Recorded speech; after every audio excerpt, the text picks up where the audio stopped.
Suze mtyano abazuukuse naffe tubaddiremu agataliiko nfufu nga bwe gaabadde mu kiro yenze Sanyu Robina Mwerukandi ne Mebo Mulungi kkiriza tutandike n'ebikulu ebyagabaddemu. Ebikulu mu gataliiko nfufu. Amannyo gakuluma bw'ossaayo ekyokya oba ekinyonyo gagasanyalala bw'osenya ovaamu olusaayisaayi oba ogayiza ludda lumu. Senyesa Nana musange mu famasi zonna. Nana yakakasibwa National Drug Authority. Experience the ultimate in bathing luxury with Lanzo Luxury Bathing Soap. Choose from a variety of refreshing types. You can find Lanzo Luxury Bathing Soap in shops and supermarkets nearby. Omutwe gukuluma, musujja, mugongo, magulu oba tewewulira bulungi. Nywa Chocmel okwongera amaanyi mu basirikale b'omubiri gwo okulwanyisa n'okutangira endwadde. Lisange mu famasi zonna era lyakakasibwa ne NDA. Chocmel, merci. Ebiseera ebyo nafiirwa omwana wange n'ensonga era zikyali mu kkooti. Ssemaka akyabanja omuyizi yafiira mu kabenje asattira. Asembayo obutessomero limumukwese. Nange wendi noonya bwenkanya. Bali batwala buna kakati bakyatuli bubi. Gwe baafera obukadde 5 nga bamusuubiza obwa minisita embeera emususseeko. Zibannaffe mutuyambe. Pulezidenti akomekkereza okunoonya akalulu mu bitundu eby'Essebbeeyi. Abawabudde ku ttaka eribumbulukuka. We bought some land down here. Abamu ku bavuganya Rubaga South batunse mu programu ya Kalulu 2026 ku Bukedde TV.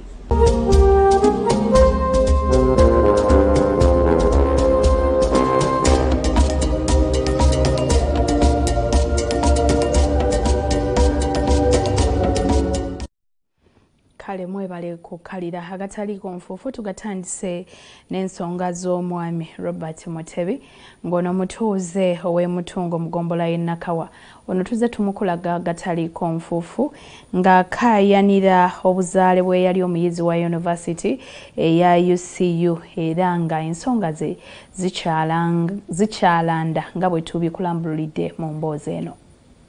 Wakati mu kulindirira kkooti y'enaasalawo ku nsonga zeyeekwirako enduulu ku buzaale bwa Angela Namirembe eyali omuyizi mu Uganda Christian University, Robert Mutebi ow'emutungo nate ensonga zongedde okulanda ate bw'akomyewo mu mawulire ku nsonga ya muwala w'omulala omuto amannya ge tusirikidde olw'emyaka emito ng'ono ali mu kibiina ekyokutaano ku ssomero lya Amuka Classic School emutungo. Kino kiddidde okugenda ku ssomero lino okulaba ku muwala w'ono ow'emyaka 12 ali mu kisulo kyokka ne bakamutema ng'omwana bwe yaggyibwawo abantu abataategeerekeka.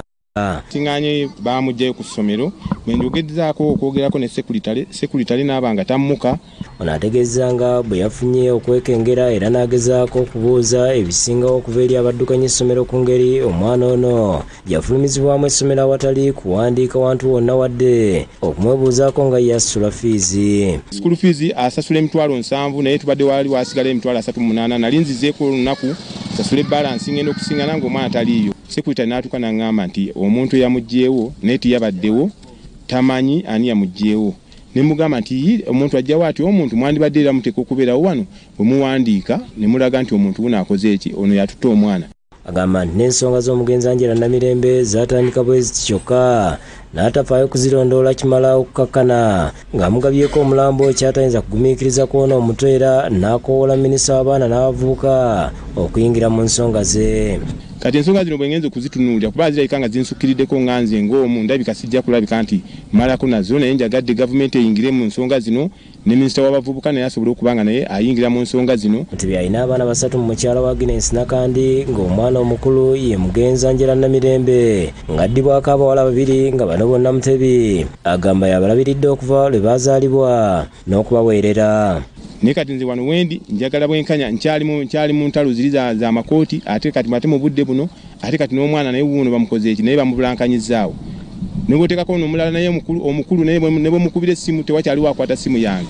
Ensonga zongeddeyo ku poliisi y'emutungo okugulawo omusango ogw'okuuzibwawo kwa muwala we. Azituukiza kwakulira ebikwekweto ku poliisi eno Moses Gabona atayagadde kulabikira mu kamera zaffe ng'ono amuwadde amagezi ensonga okuzongerayo ku poliisi ya Jinja Road olw'obunene bwazo. Kyokka oluvannyuma akubidde essimu nannyini essomero lino Augustine Kamya okumanya ebisingawo era nakkiriza okubaako byannyonnyola ku butuufu bw'ensonga eno. Ono mu kunnyonnyola akkasiza ng'omwana ayogerwako bw'ataggibwanga mu ssomero lino nti era gy'ali asoma n'ategeeza nti eky'okugamba Mutebi nti omwana taliiwo baakikkaanyaako ng'essomero okutaasa omwana ono okukosebwa obwongo olw'obutakkaanya obuli mu bazadde be obulabika nga bwamukosa.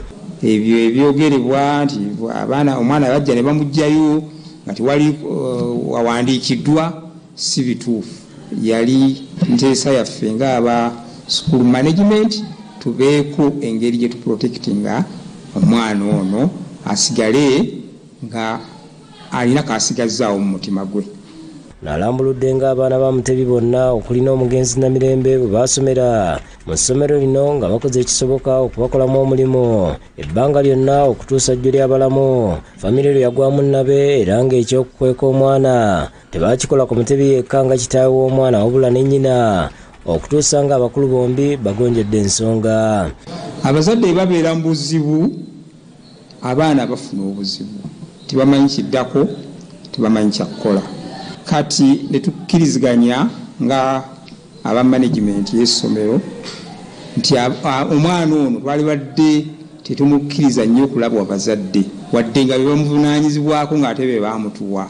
Kamya asinzidde wano n'akubira abazadde abalina obutakkaanya wakati waabwe ensonga obutaziteeka mu baana kubanga zibakoseza ddala kumpi obulamu bwabwe bwonna. Era wano Mutebi apondoose oluvannyuma lw'okufuna okunnyonnyolwa kuno nga Bukedde TV ebiyingiddemu. Abazadde bakitegeere nti abaana bano baleme kubeera walwanirwa. Abaana tubaleke ffe twekolere ku byaffe naye ng'ate tetukuseza baana. Adrian Bale Bwanika yakusakidde gwino ku lwa Bukedde TV. Ate Muzeeyi Mayombwe Daniel Kigozi kansala ow'abakadde Kawempe ng'ono baamufera obukadde 5 nga bamusuubiza ekifo ky'obwa minisita embeera emususeeko. Emboozi eyo ngenda gikutuusaako mu maaso awo naye kansooka enzigyewo ya President Museveni afundikidde okunoonya akalulu mu bitundu eby'Essebeeyi. Ono afundikidde mu disitulikiti eya Kwen ne Kapchora eno atuukiddeyo mu Mizira era nga abasuubizza okwongera okubakulaakulanya. Ssente w'ekibiina ky'NRM mu ggwanga era nga yakwatidde bendera ekibiina kino okuvuganya kuba pulezidenti Yoweri Kaguta Wabula Museveni amaliriza okunoonya akalulu mu bitundu by'Essebeeyi ng'akomekereza mu disitulikiti bbiri okuli Ekwen ne Kapchora.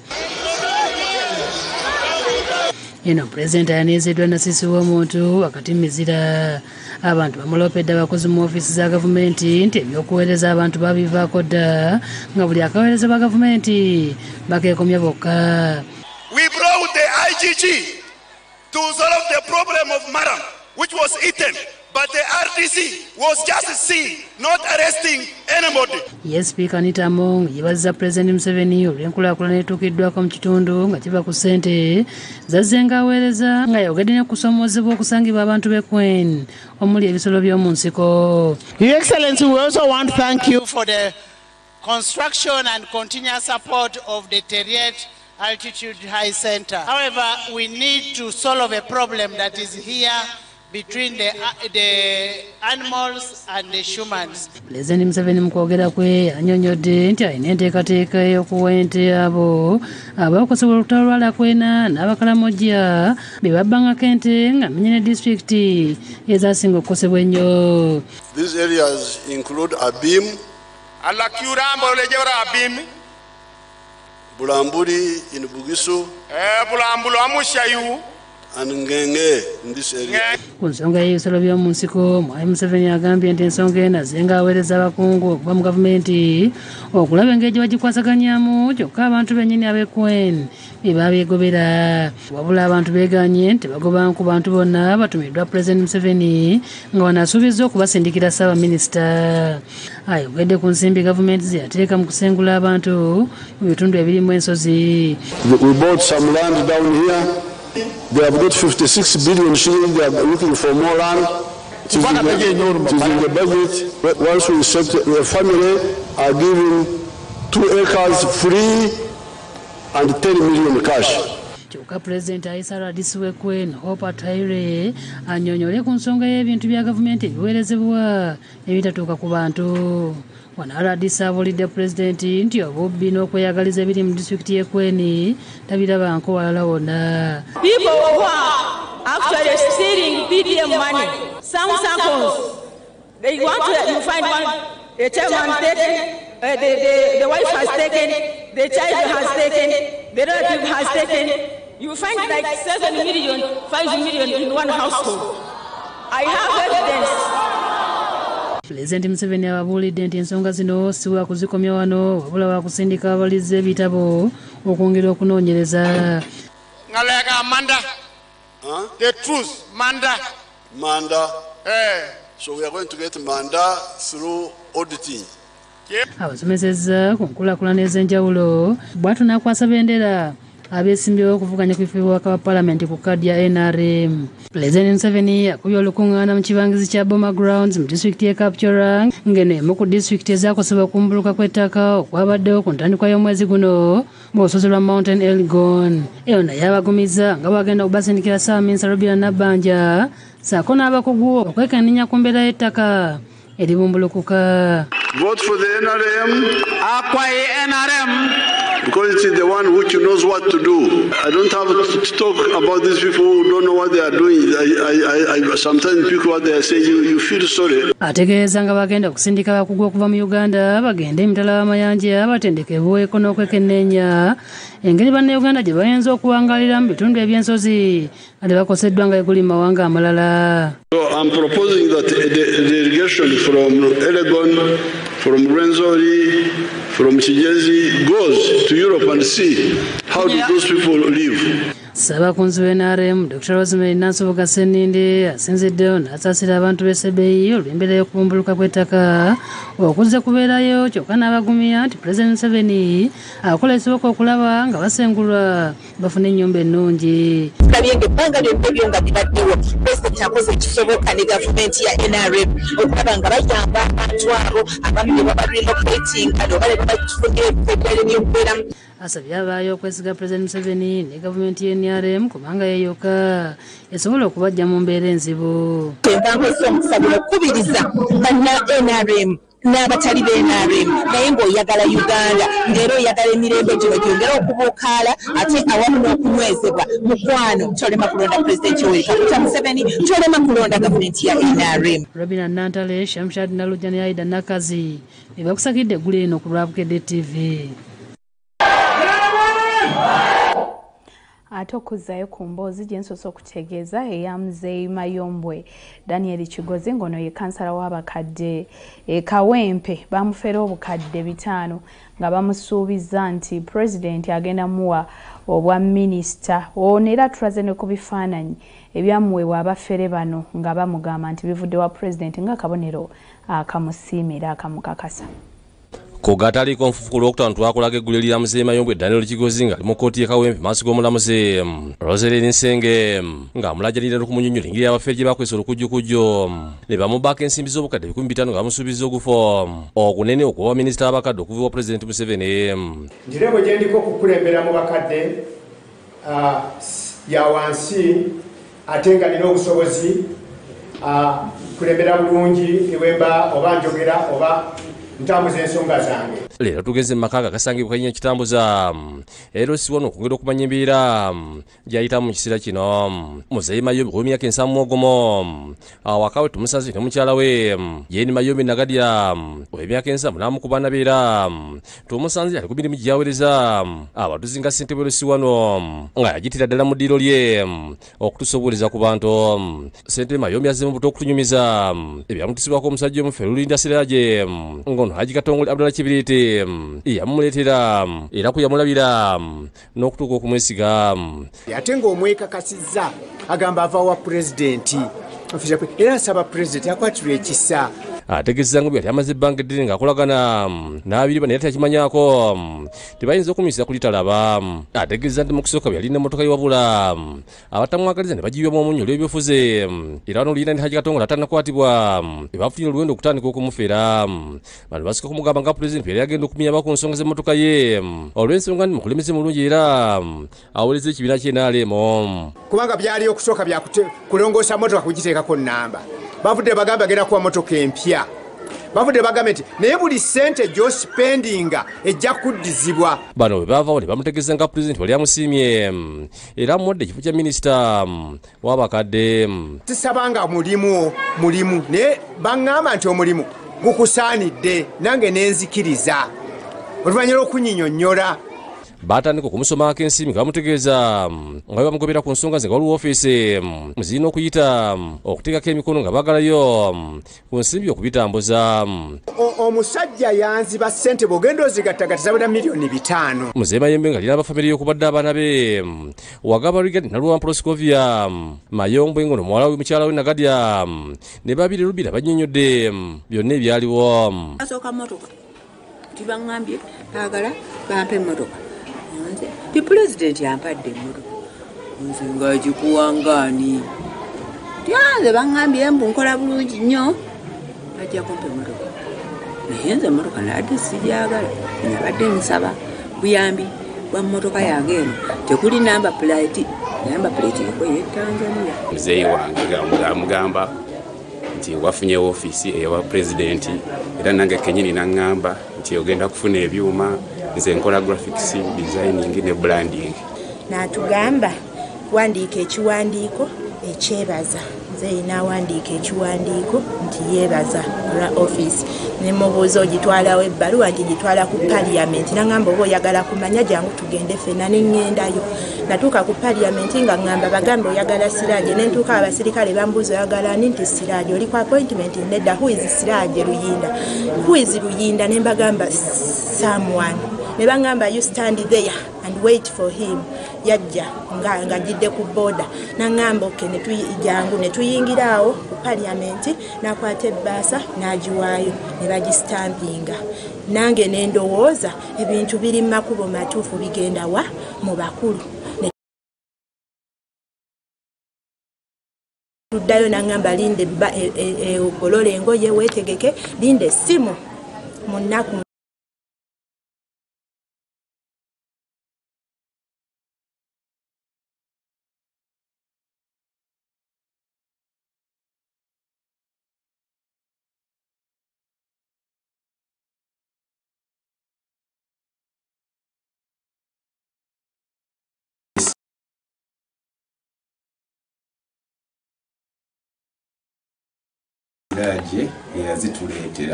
Bamutegeeza nga pulezidenti bwe yali amuwadde ofiisi bbiri ng'emu egenda kubeerako akamwezi Kanyanya ate endala palamenti.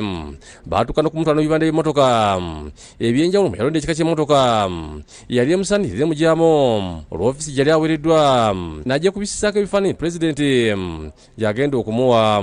Ono naye yalagira emmotoka yali emuweereddwa abaana be efulumizibwe mu galagi nga balindirira empya n'okusaka gy'atannalaba. Tubeera awo tulindirira emmotoka munnaffe atugaba emmotoka azerawo naŋŋambye maama n'emmotoka efulume tuleeta emmotoka yaffe yegedde okubeera nze kale sibuka tulinde muyambe munziruukirire nunula amaka gano gagenda bagatwala. Kiwalabye Gerald omeka wa St. Bwerose yakitambuza naye annyonnyodde ku mbeera yatusibwa ku mukulembeze munne. Naye nga nze simanyi sibiraba tugenda mubuuza wa minisita ki gwelinda kojja kulaba. Joseph Innocent Senfuma yakusakidde Gulu ku Bukedde TV. Besimbyewo okuvuganya ku kifo eky'omubaka owa Lubaga South mubazze mu Kampala. Bano bazze ku mpewo bwaneza Bukedde TV mu programu yaffe eya kalulu 2026 buli omu n'akakasa kikyalinawo. Zigenza okwera saa emu ey'akawungeezi mu kiro ekikeseza olunaku olwaleero nga bavuganya ku kifo ky'omubaka wa Lubaga South batandise okutuuka wano ku kitebe kyaffe mu Australia okwetaba mu pulogulaamu ya kalulu 2026 era nga bawerekeddwako abawagizi baabwe wakati mu kuwaga. ku ssaawa bbiri zennyini pulogulaamu etandise mu butongole nga ku 9 bavuganya kifo kino 7 bokka be bazze ng'omubaka aliya Lozia Stoughton God Mukasa ne Eugenia Nasolo eyaweereddwa kkaadi y'NUP tebalabiseeko. Baweereddwa omukisa okweyogerako nga buli omu yeeyogeddeko birungi byereere okukakasa abalonzi nti yasaanidde. Nzikiriza nti n'obusobozi bwange nja kugatta bulungi ekitundu kya Lubaga South tuggyemu ekintu ekyenjawulo nga tukulaakulanira wamu mukyo nga buli ddoboozi lya muntu wa Lubaga South lituuka nga ndi mwetegefu okudda ku ground. Ekindeese okudda ekikulu ennyo ekitundu ekiyitibwa Lubaga South kibadde kiweddemu ekitiibwa. Ndi munnamateeka ffe tulowooza nti tulina okwempawalinga abantu, tulina okuzimba abantu abasobola okwerwanako. Nzize mu lwokaano luno nga omusawo omutendeke okuggyawo ebizibu byonna nti aba musawo amalawo ebizibu. Lisangibwa mu Lubaga South. Nsomeddeyo, nkoleddeyo, kati ekitegeeza nti n'ebisoomooza bannalubaga South n'ebibakkiririzaamu mbitegeera bulungi. Mukaaku emyaka kati 3 n'omusobyo okuva nga ndi muvubuka muto secondary school mbadde nga nnwanirira omuntu owa bulijjo. Oluvannyuma basindanye ebibuuzo ebivudde mu balonzi nga bayita ku mikutu emigatta abantu. Otanywerera mu kibiina kimu oluusi obeera wa DP buloko NUP DF kiki ekikwetera okutagala? Kubeera wa DF kati nga nkyusiza ekibiina buli omu embeera akimanyi. Naye waliwo ebibiina oba formations ze tuyingiramu okusobola okukwatira awamu eggwanga n'okulitambuliza awamu. Mu kanyumiriro k'ensonga ezikwata ku bantu buli omu abadde alina okuwa ebisoomooza bannalubaga ng'alinga ayimiridde ku fulo ya paalamenti nga bakozesezza Lungereza okusampulinga ku balonzi. Speaker, my name is Alex Bukenya, a member of parliament representing the people of Lubaga South constituency. Madam Speaker, I want to bring to you the concern of my people of the high marginal tax rate. My name is Muga Adam Swift, representing the people of Lubaga South constituency, and I'm bringing an issue of national importance for my people of Lubaga South in regards to poverty. Thanks, Madam Speaker. I'm Narubega Dola, MP, Lubaga South. Madam Speaker, in Lubaga South, we have a challenge of public schools not being enough.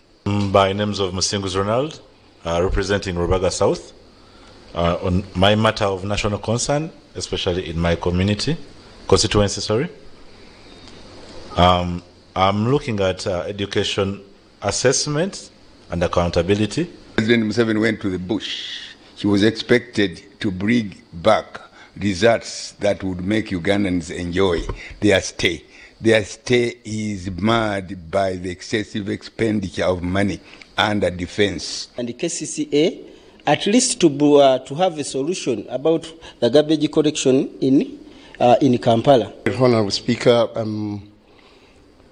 Samuel Lubega, representing Lubaga South. I raise on an issue of national importance on a matter of regional, divisional and constituency imbalance that has affected the population of Lubaga. Baweereddwa mukisa buli omu okwanjula ezimu ku nteekateeka z'alina eri bannalubaga South. Tubeere ne important education systems era tuganyulwemu. Tewaliiwo health center ndala mu Lubaga South. Twagala tukwate ku nsonga z'abantu. Honorable Mukaaku ayogedde ku nsonga ez'abantu ebbanga ddene. Honorable Ken Lukyamuzi boogedde naye tebikyusizza mbeera z'abantu wa ku gurawundi. Nzira ku bibuuzo ebireeteddwa bannalubaga, kriminality eyo gy'olaba mu kitundu kyaffe ereeteddwa abantu butaba na mirimu. Sensasi eyakaggwa twakizuula nti abantu baffe mu kubibasumbuwa y'ensula embi. governance problem nene nnyo etusiza Uganda okubeera ne cabinet ministers 82. Omwala tegukoleddwa, enguudo mbi, security mbi n'ebirala bibi. Mukaaku tagenda kumala biseera ebyo. Okuwayamu nabo basiimye omutindo gwa pulogulaamu eno gwe boogeddeko ng'ogubayambye okweteekateeka obulungi ne beebaza Bukedde TV olw'enteekateeka eno. Segment eno yeereeseemu okutesitinga abantu engeri gye boogeramu oluzungu.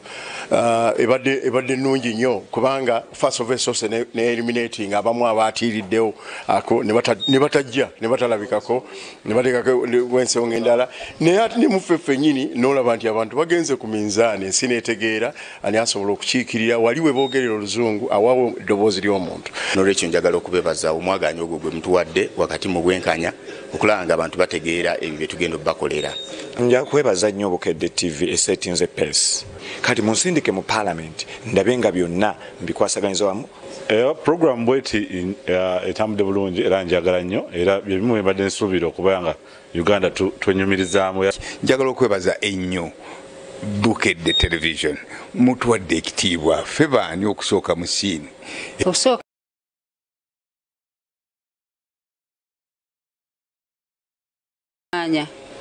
Nga abeesimbyewo ku kifo kya Lubaga South kubanga oba oli awo tetwandisisinkanye.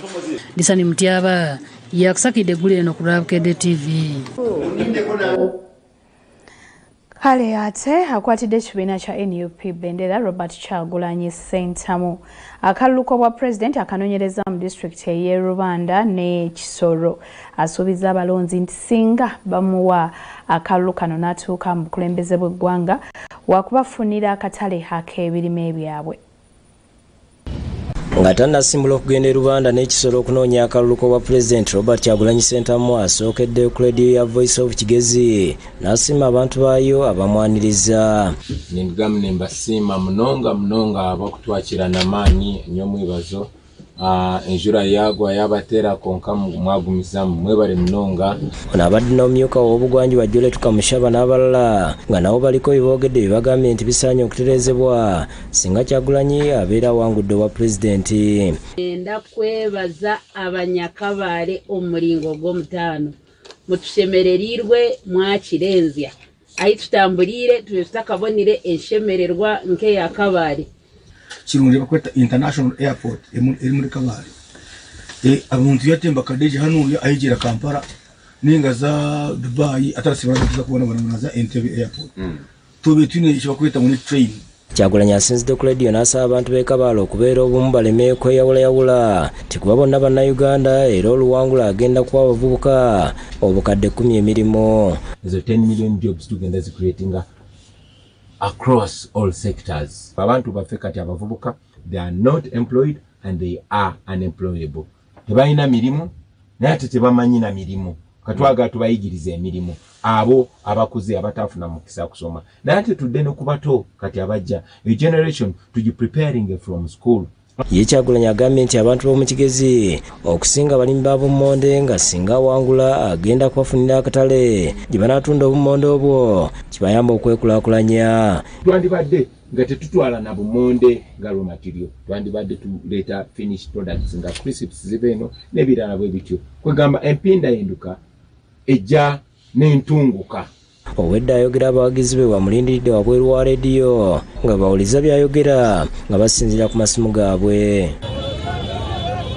Oluvannyuma ayolekedde Rubanda ng'obwedde atambula bw'ayimiriranga eno bw'abasaba akalulu ng'ali ne mukyala we Babitungo. Bantumwe tulioni tulonda karuru ka presidenti.